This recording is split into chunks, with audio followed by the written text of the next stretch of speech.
नमस्कार, आप देख रहे हैं न्यूज नेशन। मैं हूं पिनास त्यागी। खबर कट टू कट स्पेशल के पहले स्पेशल में आज आपको दिखाएंगे कि राफेल को क्यों कहा जाता है दुनिया में बेस्ट, क्यों राफेल को विश्व विजेता कहा जाता है। आज राफेल की पहली खेप की भारत में एंट्री हो गई।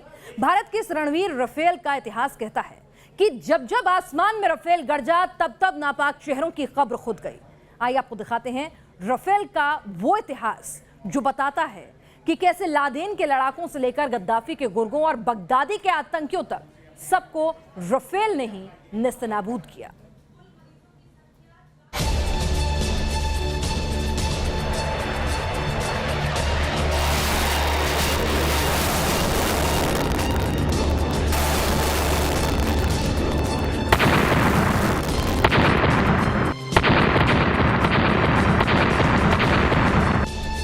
विश्व विजेता राफेल से उड़ गए इमरान के होश।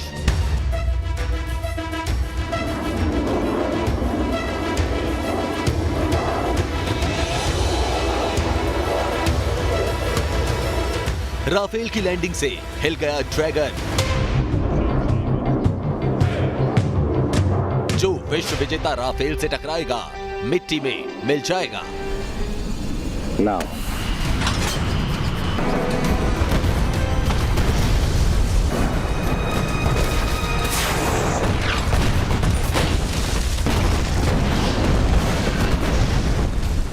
और राफेल के टचडाउन के साथ ही LAC से LOC तक डर की लहर चल पड़ी है। और इस डर की बुनियाद में है राफेल का बारूदी रिकॉर्ड, जो खुद कहता है कि जब जब राफेल मैदानी जंग में उतरा तो दुश्मन को धुआं धुआं करके ही लौटा।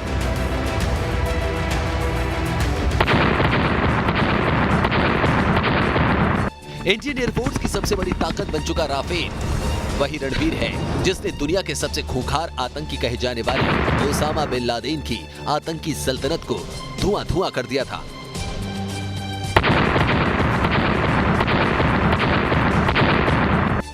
राफेल से बरसे बम ही वो ताकत थे जिसने लादेन के लड़ाकों की कब्र खोद दी थी।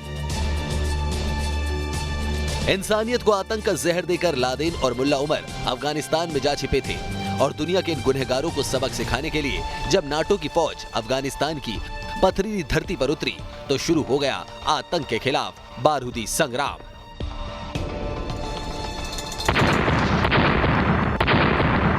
फिर आया साल 2007। नाटो फोर्सेस का हिस्सा बने फ्रांस ने राफेल की तैनाती अफगानिस्तान में कर दी। तोरा बोरा की जिन पहाड़ियों में लादेन और उसके आतंकियों ने बिल बना लिए थे, वहां राफेल की गर्जना सुनाई दी। और जब जब राफेल से बम गिरता तो लादेन की काली सल्तनत का एक हिस्सा जमींदोज हो जाता।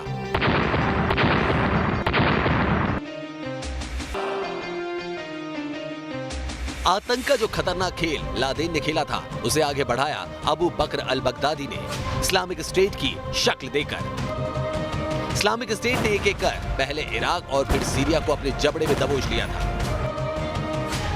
इराक और सीरिया में जब मित्र देशों की सेनाएं उतरी तो जमीन पर इन फौजियों का दमखम बढ़ाने के लिए आसमान में उतरा राफेल और फ्रेंच एयरफोर्स के इस रणवीर ने इस्लामिक स्टेट को बमों के धमाकों, मिसाइल के अचूक टारगेट से दहला दिया। इस्लामिक स्टेट पर इराक के जुम्मार शहर में जो बारूदी स्ट्राइक की गई थी उसमें भी राफेल शामिल था। जब इस्लामिक स्टेट के कब्जे वाले एक पूरे टापू को बम बरसाकर राख कर दिया गया था। साल 2011 लीबिया में तानाशाह गद्दाफी के खिलाफ बगावत चरम पर पहुंच चुकी थी। लीबिया की गली गली गोलियों और गोलों के धमाकों से गूंज रही थी। लीबिया के सिविल वॉर में फ्रांस की नेवी भी शामिल थी और जब राफेल फ्रांसीसी वॉरशिप से उड़ान भरता तो गद्दाफी के गुर्गों की मौत पर दस्तखत कर देता। लीबिया में राफेल ने एक मल्टी रोल एयरक्राफ्ट की तरह ऑपरेट किया। राफेल से न सिर्फ सर्विलांस किया जाता बल्कि कई मौकों पर गद्दाफी की एयरफोर्स को भी राफेल ने निशाना बनाया। अपने तरकश में रखे लेजर गाइडेड बम और स्कैल्प मिसाइलों से गद्दाफी समर्थित मिलिशिया की राफेल ने कमर तोड़ कर रख दी और लीबिया को नई आजादी दिलाई। दुनिया के बड़े बड़े आतंकियों को राफेल ने उनके अंजाम तक पहुंचा दिया। और अब यही वजह है कि अंबाला में राफेल का टचडाउन देख पाकिस्तान और चीन जैसे नापाक मुल्कों के होश फना हो गए हैं। Team news nation. विश्व विजेता राफेल की बारूदी हिस्ट्री तो आपने देख ली। अब आपको राफेल का वो रूट दिखाते हैं जहां से उड़ता हुआ आसमान का रणवीर राफेल हिंदुस्तान की धरती पर टच डाउन किया। राफेल की शानदार फ्लाइट, मेरिनाक एयरबेस फ्रांस। फ्रांस के बोर्डिया में मेरिनाक एयरबेस से राफेल ने हिंदुस्तान की तरफ अपनी पहली उड़ान भरी। वो उड़ान जिसकी मंजिल था हिंदुस्तान। राफेल की शानदार उड़ान, हवा में रिफ्यूलिंग। हिंदुस्तान की तरफ बढ़ते राफेल की एक और ऐसी तस्वीर आई जिसने बता दिया कि आसमान में वाकई राफेल गेम चेंजर साबित होगा। हजारों फीट की ऊंचाई पर उड़ते भारतीय पायलट्स ने राफेल को हवा में ही रिफ्यूल किया। राफेल की शानदार उड़ान, अल ड्रफा एयरबेस यूएई। फ्रांस से होता हुआ राफेल यूएई के अल ड्रफा एयरबेस पर पहुंचा। इस स्टे के दौरान लोगों की धड़कनें बढ़ गई थी क्योंकि जब राफेल एयरबेस पर था तभी ईरान से दागी गई टेस्ट मिसाइल बेस से कुछ ही किलोमीटर दूर ब्लास्ट हुई थी। राफेल की शानदार उड़ान, मुंबई से एंट्री। हर चुनौती को पार करते हुए 5 राफेल विमानों ने मुंबई से एंट्री ली, जहां नेवी ने उनका अभिनंदन किया। May you touch the sky with glory. Happy landing. Rafale की शानदार उड़ान, सुखोई से एस्कॉर्ट। जब राफेल मुंबई से होते हुए अंबाला की तरफ बढ़े तो आसमान में ही सूरमा सुखोई उनके इस्तकबाल के लिए मौजूद थे। जब 5 राफेल के साथ 2 सुखोई हवा से बात कर रहे थे तो हर हिंदुस्तानी का माथा गर्व से ऊंचा हो गया। राफेल की शानदार उड़ान, अंबाला एयरबेस पर टच डाउन। और फिर राफेल पहुंचा अपनी मंजिल यानी अंबाला एयरबेस पर, जहां पहले एयर इंडिया ने राफेल को वाटर वेलकम दिया और फिर राफेल बन गए इंडियन एयरफोर्स की 17 गोल्डन एरो स्क्वाड्रन का हिस्सा, टीम न्यूज नेशन। और आइए बात करते हैं हमारे अगले स्पेशल की। ऐसा लगता है कि अब जिनपिंग जो महाशक्ति बनने का ख्वाब पाले बैठे थे, चीन को सुपर पावर बनाने का, अब वो सरेंडर मोड में आ गए हैं। चीन के विदेश मंत्रालय ने एक तरफा बयान जारी कर कहा कि लद्दाख में उसकी फौज पीछे हट रही है, तो फिलीपींस से तनातनी के बाद अब चीन शांति की गुहार लगा रहा है। मुल्क चाहे बड़ा हो या छोटा हो, चीन बैकफुट पर आ रहा है। दरअसल किस तरह की चक्रव्यूह रचना की गई जिससे ड्रैगन घुटने टेकने पर मजबूर हुआ, आइए वो भी समझिए।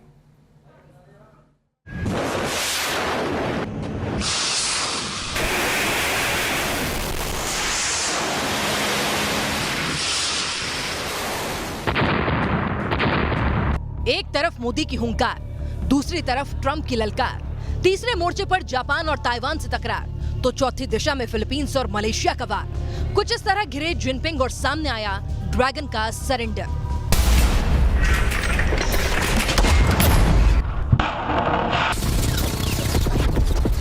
भारत के हौसले और अमेरिका के साथ ने छोटे छोटे मुल्कों को इतनी हिम्मत दी कि वो विस्तारवादी चीन की आंखों में आंखें डालकर बात करने लगे और कल तक जिस ड्रैगन की जुबान पर धमकियां होती थीं, वो मेमने की तरह मिमियाने लगा। जिनपिंग का सरेंडर, मोदी से महंगी पड़ी तकरार। लद्दाख की एलएसी पर जिस तरह भारतीय सेना ने अपने अटल इरादों को जाहिर किया, चीन की हर चाल का उसी की जुबान में जवाब दिया, उससे चीन कांप गया। चीन को समझ आ गया कि एलएसी के इस हिस्से पर उसके नापाक इरादे पूरे नहीं होंगे। इसी का नतीजा हुआ चीनी विदेश मंत्रालय का एक तरफा बयान, जिसमें कहा गया, एलएसी की कई लोकेशंस पर डिसएंगेजमेंट की प्रक्रिया पूरी हो गई है और अब शांत माहौल की तरफ हम कदम बढ़ा रहे हैं। आपको बता दें कि भारतीय विदेश मंत्रालय से इस बाबत कोई बयान नहीं आया। चीन ने खुद शांति की बात कही, जो बताती है कि चीन के अंदर डर बैठा है। जिनपिंग का सरेंडर, जापान ताइवान की हुंकार।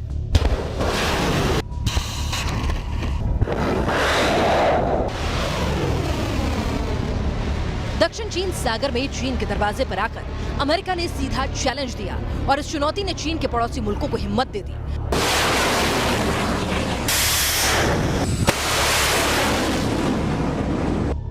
अमेरिका ने जापान को दुनिया का सबसे घातक फाइटर जेट F-35 देने का ऐलान कर दिया।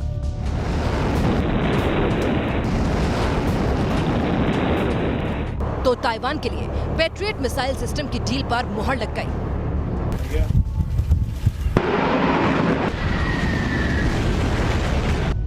इसी का नतीजा था कि ताइवान और जापान ने दक्षिण चीन सागर में मिलिट्री ड्रिल को अंजाम दिया और चीन को सीधे ललकारा और पैगाम दिया कि उसकी दादागिरी अब नहीं चलेगी।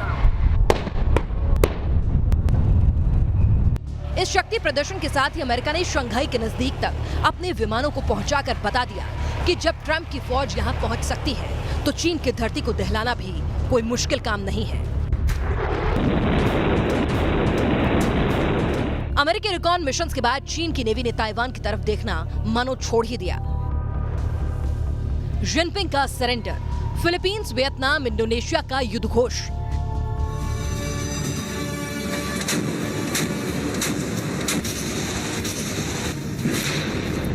फिलीपींस और वियतनाम को भी चीन लगातार धमका रहा था, उनके इलाकों पर नाजायज दावा जता रहा था, लेकिन विस्तारवाद को धूल चटाने की ठान बैठे इन मुल्कों ने कुछ और ठान लिया है। इंडोनेशिया ने दक्षिण चीन सागर में लंबे वक्त के बाद नेवल ड्रिल का आगाज किया है। वियतनाम ने कथित विवादित इलाकों में पेट्रोलिंग बढ़ा दी है। फिलीपींस इंटरनेशनल कोर्ट चला गया है, जिसके बाद चीन ने कहा है कि फिलीपींस के साथ मिल बैठकर समाधान ही बीजिंग का टारगेट है। हमेशा ताकत की धमक देने वाला चीन अब एक शून्य में है, एक ऐसा शून्य जहां उसे डर के सिवा कुछ और नहीं सूझ रहा। और यही वजह है कि बारूद की बात करने वाले और सुपर पावर बनने का सपना देखने वाले ड्रैगन की जुबान से अब शांति या यूं कहें सरेंडर का इशारा मिल रहा है। Team news nation. और आइए बात करते हैं चीन की। चीन ने पहले वायरस चुराया, किस तरह से लैब से वायरस लीक हुआ और किस तरह से पूरी दुनिया में कोरोना का कहर बरपाया। भूमाफिया बनता जा रहा है चीन, और अब एक और चीन की साजिश डीकोड हो रही है, और ये षड्यंत्र है डीएनए चुराने का। जी हां, विस्तारवादी सोच को अंजाम देने के लिए चीन अब हथियारों के साथ साथ डीएनए वाली साजिश में भी जुट गया है। हिंदुस्तान कर रहा है इसको डीकोड। देखिए आप। पहले जमीनी साजिश हुई डीकोड,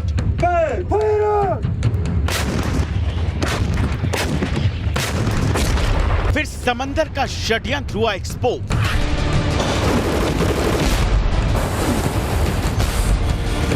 अब चालबाज ने चली है डीएनए वाली चाल।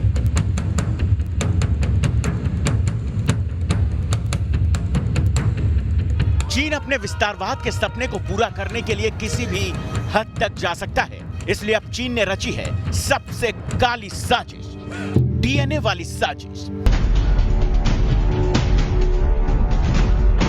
ड्रैगन की आज इसी डीएनए वाली काली साजिश का होगा पंचनामा, पूरा पोस्टमार्टम, संपूर्ण ऑटोप्सी, जिससे आप ये समझ सकें कि चीन ने इंसान के खिलाफ कितना संगीन षड्यंत्र रचा है। चीन सरकार करोड़ों लोगों के डीएनए सैंपल इकट्ठा कर रही है।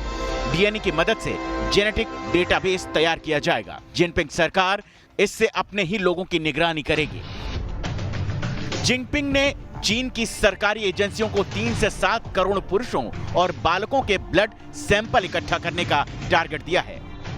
शी जिनपिंग के इशारे पर होने वाली इस जेनेटिक सर्विलांस वाली साजिश की पहली परत तब खुली जब चीन के सिचुआन प्रांत की सरकारी वेबसाइट पर 16 जून की एक रिपोर्ट मिली। इस रिपोर्ट में साफ साफ कहा गया, सिचुआन के चेंगदू में डीएनए डेटाबेस की तैयारी की सूचना मिली। पब्लिक सिक्योरिटी ब्यूरो ने दी जानकारी। शहर के 6 लाख पुरुषों का डीएनए सैंपल जुटाया गया। 17 पब्लिक सिक्योरिटी ऑफिसरों ने स्कूली बच्चों का ब्लड सैंपल भी इकट्ठा किया गया।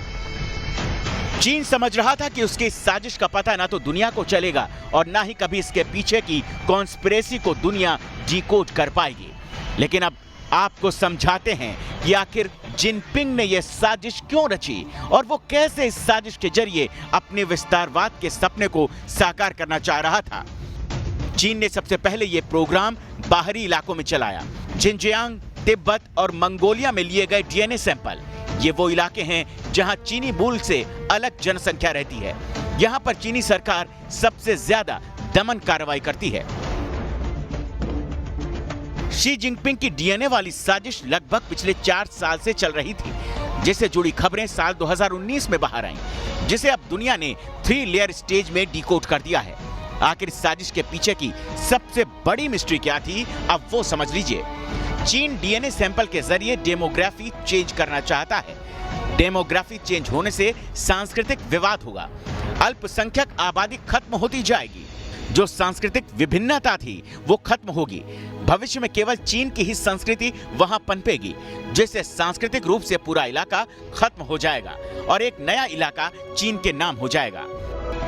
चीन ने इससे पहले अपने ही देश में रहने वाले अल्पसंख्यकों पर नजर रखने के लिए उनकी आई स्कैनिंग, फिंगरप्रिंट, वॉइस सैंपलिंग इकट्ठा कर रखी है, जिससे वो जब चाहे तब किसी भी प्रमुख अल्पसंख्यक नेता का नामो निशान दुनिया से मिटा सकता है और सरकार के खिलाफ उठने वाली आवाज को दमन के डंडे तले दबा सकता है। Team news nation.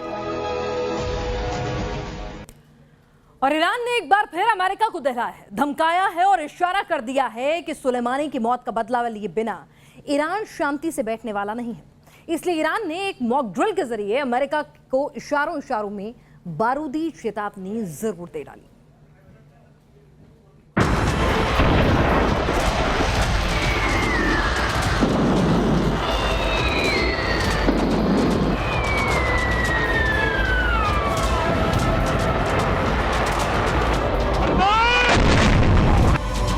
ईरान की अमेरिका को बारूदी धमकी।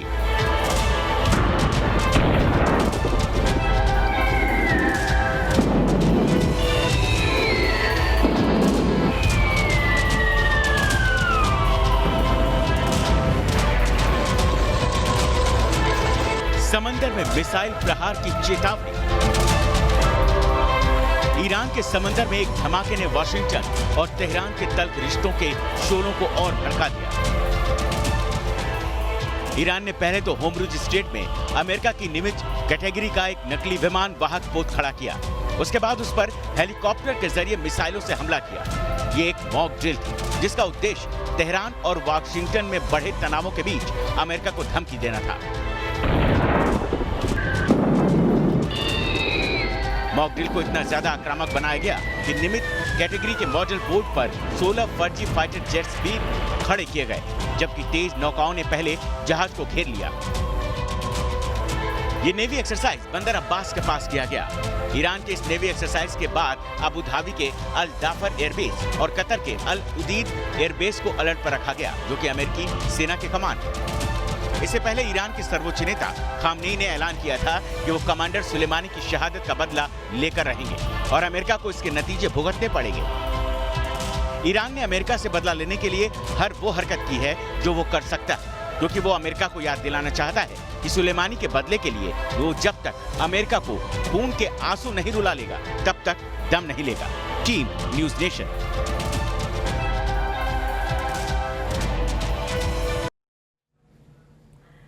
और आगे बढ़े उससे पहले एक नजर उन तस्वीरों पर जो दिन भर चर्चा में बनी रही, क्योंकि हर वीडियो में छिपी है कोई खबर।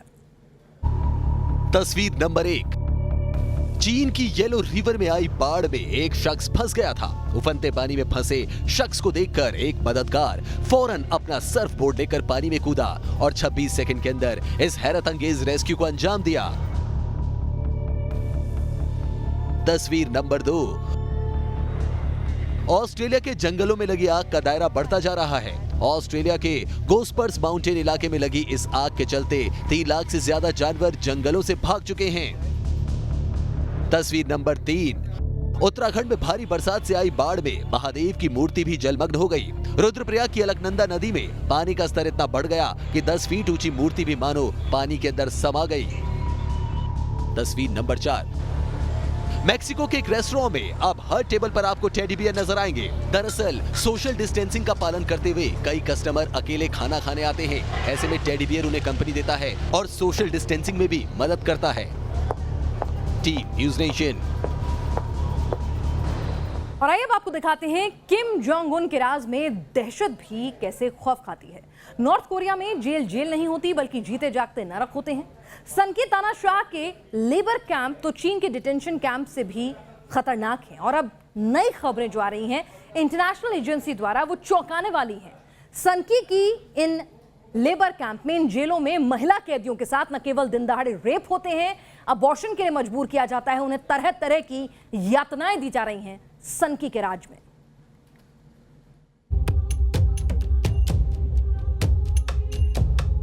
किम की जेल में जल्लादों का राज।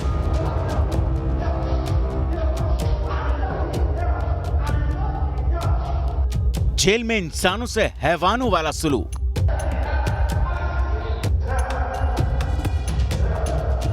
किम के जेल में 6 डिग्री टॉर्चर।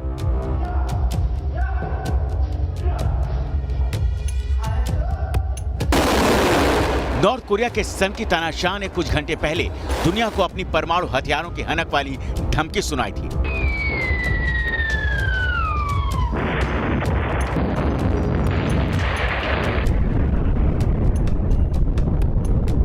और अब जो खबर किम के राज से आ रही है वो दिल दहला देने वाली है। तस्वीरें देखकर आपकी रूह कांप उठेंगी। जुबान यही बोलेगी कि ये दुनिया का कोई देश है या फिर यमराज का नरक। यूएन की रिपोर्ट में खुलासा हुआ है कि महिला कैदियों के साथ अमानवीय व्यवहार होता है, उनकी बर्बरता के साथ पिटाई की जाती है, भरपेट खाने को खाना नहीं मिलता, महिला कैदियों को सोने तक नहीं दिया जाता, न उजाला मिलता है न ताजी हवा। जेल में कैदियों का रेप होता है, कैदियों का जबरन गर्भपात कराया जाता है। इस रिपोर्ट में तो केवल उन महिलाओं पर ध्यान केंद्रित किया गया जो विदेश भाग गईं, लेकिन इनमें उन किसी भी महिला कैदी का जिक्र नहीं है जो उत्तर कोरिया की राजनीतिक जेलों में बंद हैं, जहां मानव अधिकारों के उल्लंघन होते रहते हैं। किम के राज्य में लेबर कैंप है काल। चीन के डिटेंशन कैंपों की तरह ही उत्तर कोरिया में भी यातना के कैंप चलते हैं, जिनको कहा जाता है लेबर कैंप, जहां उत्तर कोरिया के सुप्रीम लीडर की आलोचना करने वालों को रखा जाता है। इन कैंपों में कैदियों के साथ नियमित मारपीट होती है, कैदियों को कई दिनों तक भूखा रखा जाता है, तरह तरह से यातनाएं दी जाती हैं। उत्तर कोरिया के ये लेबर कैंप दूर दराज इलाके में बनाए गए हैं, जहां सजा के तौर पर भेजे गए लोगों से मेहनत मजदूरी करवाई जाती है। इन दिनों इस लेबर कैंप में ऐसे लोग भी रखे जा रहे हैं जो कोरोना के लॉकडाउन में मास्क नहीं पहनते, जिसे किम ने अनिवार्य कर दिया है। वैसे तो किम की खूंखार सजा के बारे में पूरी दुनिया जानती है और अब इस नए खुलासे से किम की एक और बर्बरता दुनिया के सामने बेपर्दा हो गई है। Team news nation.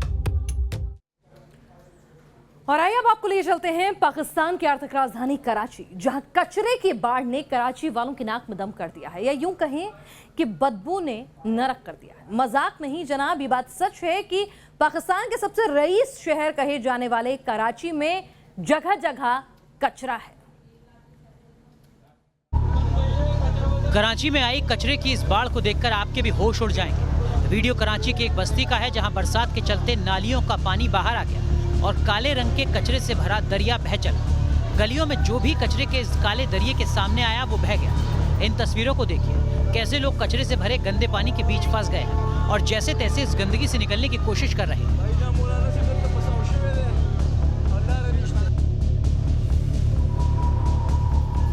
कराची की बस्तियों के बाद जरा कराची के पौश इलाके की तस्वीर भी देख लीजिए। सड़कों पर 2 से 3 फीट तक पानी भरा है और हर जगह पानी के उफान के साथ नजर आता है गंदा कूड़ा कचरा।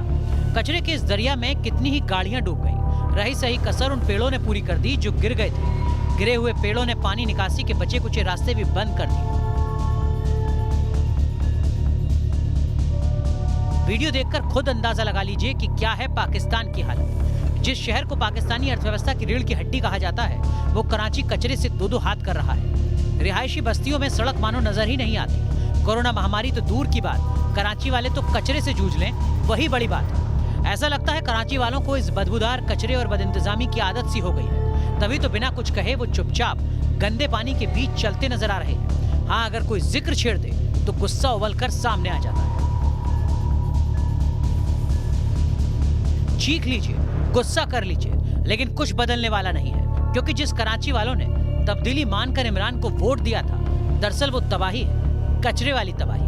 Team news nation. तो यह इमरान का न्यू पाकिस्तान, जहां पर सबसे रईस शहर कराची कचरा कचरा हो रहा है। इमरान के मुंह पर सीधे सीधे एक और तमाचा है। हमने आपको देश और दुनिया की तमाम अहम वो खबरें दिखाई जो जानना आपके लिए जरूरी था खबर कट टू कट स्पेशल में। फिलहाल दीजिए इजाजत, आप बने रहिए न्यूज़ नेशन के संग।